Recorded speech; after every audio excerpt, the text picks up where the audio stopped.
The COBIT 5 Foundation Certificate, Module 3, COBIT 5 Enablers. Lesson 1, Principles, Policies, and Frameworks.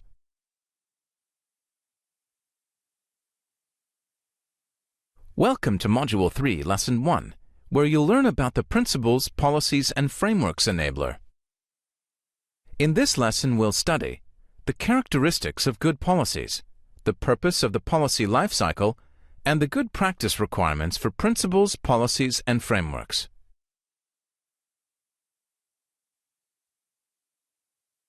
Before we start, let's remember what we learned in Module 2 about enablers.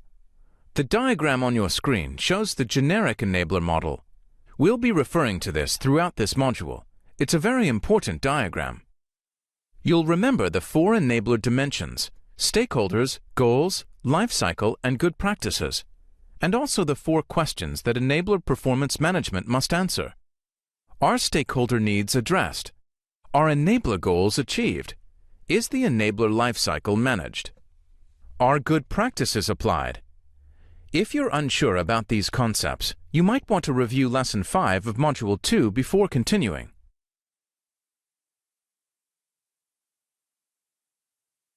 A good starting point is to ask, what is the purpose of principles and policies?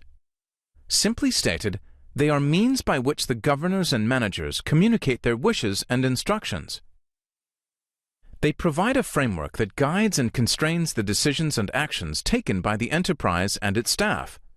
They are, in a sense, the rules that managers and staff must follow. These rules are chosen to support the attainment of the enterprise's goals and objectives.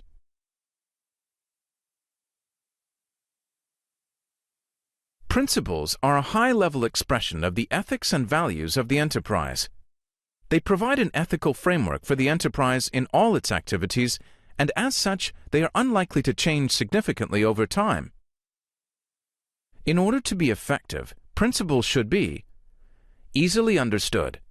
They should be expressed in simple, clear language that everyone understands.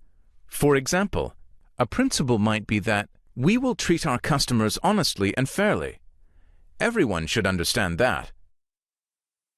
Principles should also be few in number. A multiplicity of principles will simply cause confusion. It probably also indicates a lack of understanding of what a principle is.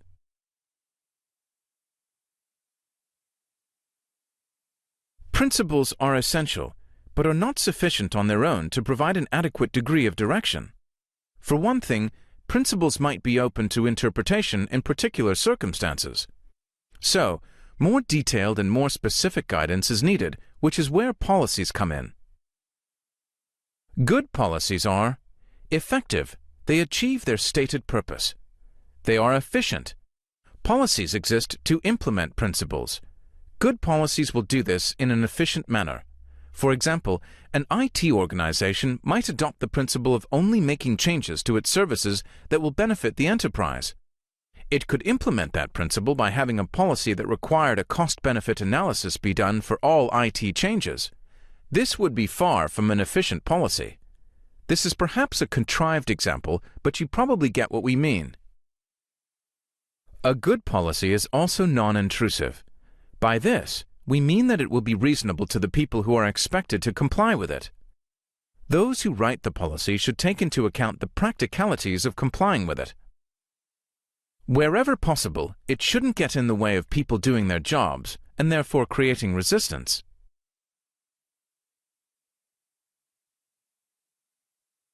If policies are to be complied with, then of course everyone in the enterprise must be aware of them. There are several aspects to this. Staff should know where to find copies of the policies, and it should be easy for them to access. Modern technology provides a number of ways of doing this. The enterprise should actively communicate policies to staff. Simply making them available will not be effective. Many organizations use technology-based tools not only to communicate policies to their staff, but also to monitor their understanding.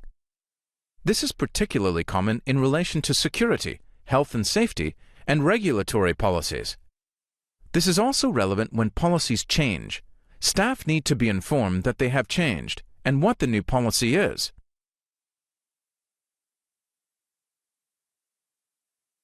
We've discussed the nature of frameworks in an earlier lesson.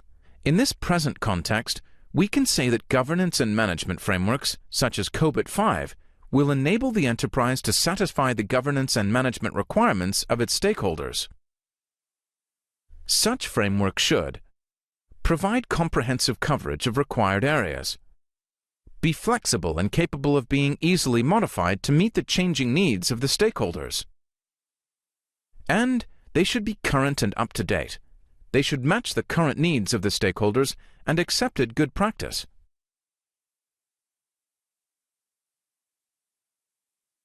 Okay, we've looked at the nature of policies, principles, and frameworks. Now we'll examine the policy life cycle. The ultimate purpose of policies is to promote the efforts of the enterprise to satisfy the needs of its stakeholders.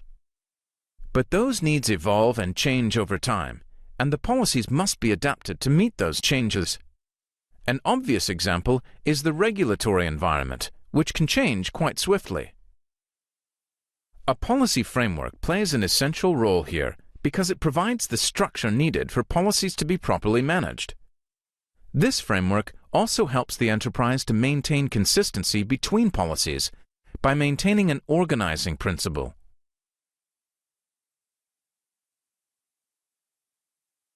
The diagram on your screen shows a version of the enabler model that's appropriate to the principles, policies, and frameworks enabler. The only difference between it and the generic model is the content of the good practices dimension. We've discussed some of these already.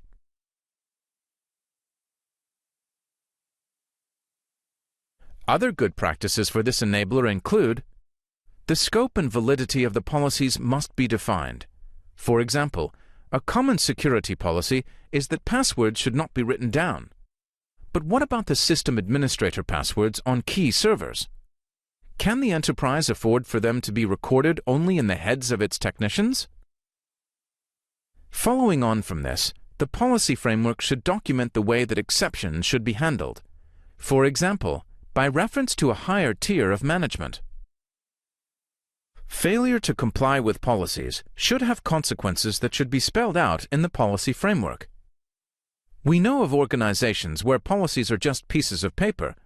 Managers do not enforce compliance. Finally, the enterprise must establish a means of monitoring compliance with policies. To take a very simple example, an organization we know has a tidy desk policy as part of its wider security policies. Managers monitor compliance by walking around the offices and checking the desks.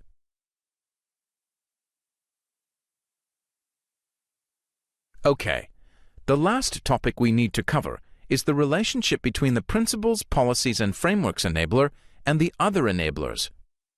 Let's use an exercise to do this. Aim to spend 20 minutes on this exercise, and don't forget to check out your study guide for some suggestions. The Principles, Policies, and Frameworks enabler supports the performance of the other enablers, and in turn, its performance is supported by them. Describe this mutual support for each of the enablers. We'll show you a reminder of the other enablers on the next screen.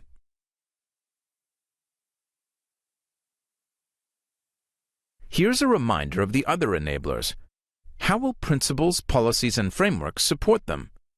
How will they support the Principles, Policies, and Frameworks enabler?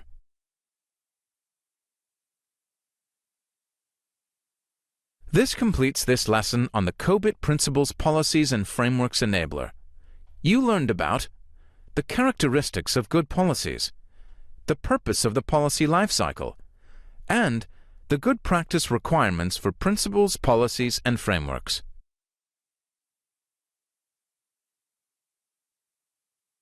Lesson 2 of Module 3 is the next lesson. In that lesson, you'll learn about the COBIT Processes enabler.